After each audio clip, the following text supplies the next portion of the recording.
Okay, so story time. Restock. So basically one time in 5th grade, my dad took me to get breakfast from Dunkin' Donuts. We went there before school like always, and as we were there, this strange man outside was staring at me and like making faces. Super creepy. We didn't know him or anything, so we walked inside and I was kind of freaked out. I told my dad that I was creeped out by him and he told me that nothing bad was gonna happen.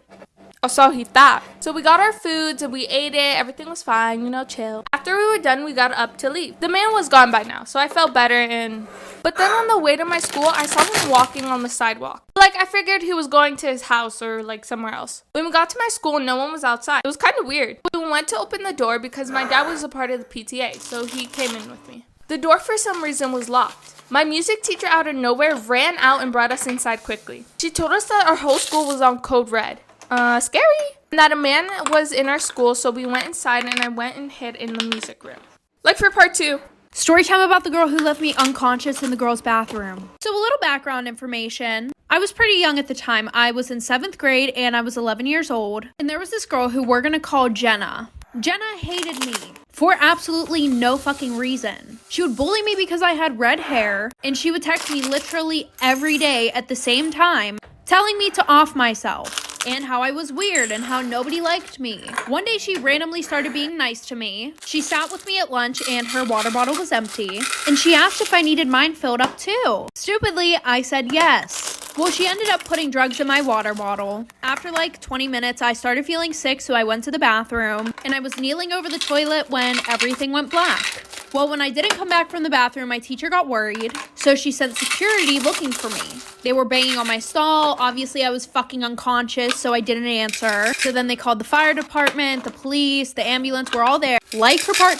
Storytime. So once upon a time in grade 5, I was going through this really strange phenomenon where like 5 of my adult teeth decided to all come in at once. Now I already had this really weird obsession with when I had a loose tooth, I loved to like pluck it out of my face like berries off of a vine. So as you can imagine, sitting there with 5 loose teeth in my mouth felt like I was in an orchard on a hot summer's day. My brothers had just rewatched The Exorcist with me a few nights before while babysitting, so its cinematic masterpiece was still ever fresh in my mind as I sat there not listening to my teacher drone on about numbers, secretly popping my teeth out with my tongue and letting my mouth fill with blood. Till I noticed my dear old classmate Tristane, who used to eat rulers and pick on me, was staring at me. So I looked him dead in the eyes, opened my mouth slowly, and let all of the teeth and blood just dribble out onto the desk. Then I said in a low grumble, "You will die tonight." He started screaming, and then I had to go to church. Storytime on how my mom tried to convince me to have a threesome with her.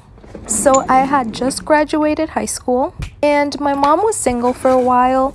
Then she started dating this guy, which me and my brother really liked, but he was a few years younger than my mom. And honestly, we were happy for her. She was very depressed and miserable with my dad, so we were okay with it because she was finally happy. So like I said, I had just graduated high school, and I always said I never wanted to go to college, so I started working retail. One day while I was at work, my mom called me and said, "Hey, let's go out shopping." And who am I to say no? So after I got out of work, I met my mom and we went lingerie shopping. That's what she specifically wanted to get. So we were at the store, and the first thing she said was, "Let's get matching sets." Which was weird coming from my mom, but I said fine, come back for part 2. Storytime of the most dirtiest college roommate ever. By the way, we're calling her Jessie. So I moved in before Jessie and I get settled and decorate. The next day, she comes and throws her bags on the bed, then leaves. I thought it was weird because she didn't even say anything to me. A couple hours later, she comes back and I'm like, hello? And she's like, my bad, and comes giving me a hug. She smelled very bad. She starts unpacking all of her clothes and blankets, but they smell like mildew. Anyways, a week later, there's this party going on for freshmen, and she goes, but I stay in because I had a migraine. I told her that when she comes back, can she keep the light off? Now it's 2 a.m., and she comes back in very loud, uses the bathroom, then goes to sleep. And now I'm up, so I got up to use the bathroom too. When I sit down on the toilet, I feel something very squishy. It was dark because, like I said, I had a migraine. I get up, turn the light on, and I was sitting in her shit. You see, I was born to a crazy single mother who had absolutely no idea about who my dad was. She was an ex-model and mostly hung around rich men who could meet her expensive demands. One time when I was 3, she left me alone at home to go out partying with her friends. I left the house and went to the neighbors and spent the night there, and Mom didn't have any idea. On my first day at school, I said to Mom, "Mommy, wake up! It's my first day at school." "School, huh? Who are you? Go away." "Let me sleep." Yeah, I dropped myself to school on the first day and every other day because she always woke up in the afternoon. It was pretty much like I was raising her and not the other way around. Well, that was pretty much her routine until my 10th birthday. She suddenly barged into the house with a big box in her hand. Surprise! OMG, she remembered my birthday. I ran to hug her when suddenly she stopped me and said, What are you doing? Trying to ruin my dress? Stay away and listen. I have a big surprise for you." With that, she showed me the rock-sized diamond ring on her hand and told me she was gonna marry a billionaire. I thought she was being funny again, but to my surprise, she indeed got married and we shifted to a pretty big mansion in the city. But I was the happiest about finally having a dad. He appeared to be a nice, humble man. Once he ripped his pants, but then he just sewed a patch on them himself. "Oh, darling, why don't you just get a new pair?" "Oh, honey, you know I don't like spending much on myself. It's fine." I was touched by his simple way of living, something Mom knew nothing about. My only issue now was my stepsister, Olivia. She was a year older than me and looked at me like she'd eat me alive when we first met. "Hi, I'm Eve. I hope we get along well." But she just ignored me and left. What was wrong? For days, I thought she was mute, until one morning I heard her shouting at the top of her lungs. "I told you that woman was after your money, but you never listened to me. She was talking about my mom." I rushed downstairs to see what was happening. She took all the money and jewelry and everything else she could get her hands on. What? Mom had run away, leaving me behind? I was devastated and burst into tears, but then my stepdad hugged me. "Oh, sweetie, don't cry. You're gonna stay here with us." "Oh my God, you're so sweet." "You're gonna stay here until I get back every single penny of all the $20,037,576.30 that your freaking mother stole." What? He was keeping me as a mortgage for his money? What a psycho! I tried to talk my way out of the situation, but he was such a cheap creep.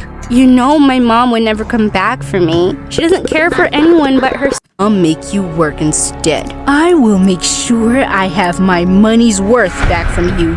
Gosh, what I thought was his simple way of living turned out to be his cheap way of living. He literally licked the food off his plates and drank the last drop from the milk carton to ensure nothing was wasted. Ew, that expired last month.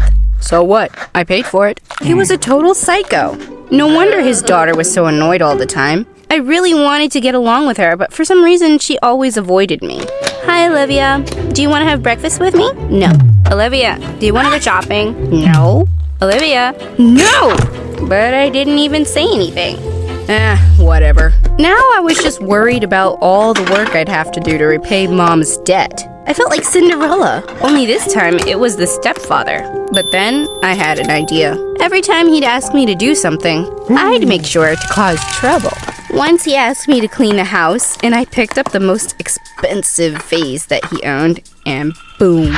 Oops! I'm sorry, it slipped. He went completely nuts and started shouting like a mad dog. "Are you kidding me? That was so expensive. Forget cleaning, go do something else." He made me switch hundreds of different chores before he finally realized that there was nothing I could do without endangering his precious things. And now I was free to do whatever I wanted, except for leaving the house. Which wasn't too bad, but I missed going to school. My stepdad had hired a teenage schoolboy, Tim, to tutor Olivia and me at home in order to save the expensive school fee. Tim was 2 years older than me and such a cutie. I had a huge crush on him. The next few years, I spent all my time learning from him, and we grew quite close. On my 14th birthday, he even bought me a cake. My first birthday cake ever. I was so happy that I hugged him. "Eve, I have a surprise for you. Let's go out and celebrate." "Go out? You know I can't. Stepdad'll kill me if he finds out I'm missing." "No one will know, I promise. I'll get you back before he returns. Trust me, I could have jumped from Mount Everest if he asked me to with that look on his eyes. So that evening, we sneaked out of the house and he took me to a special place to surprise me. Open your eyes, Eve. The zoo? He brought me to a zoo on my birthday to surprise me. What was he thinking? How do you like it? Yuck! I hated it, but I had to pretend like I was amazed and excited by his surprise. I love it! I just can't wait to go in and watch all those animals. Imagine what it'd be like to see those sexy, hairy monkey legs up close. Yay! Huh, I knew you'd love it, 'cause you can actually relate to them.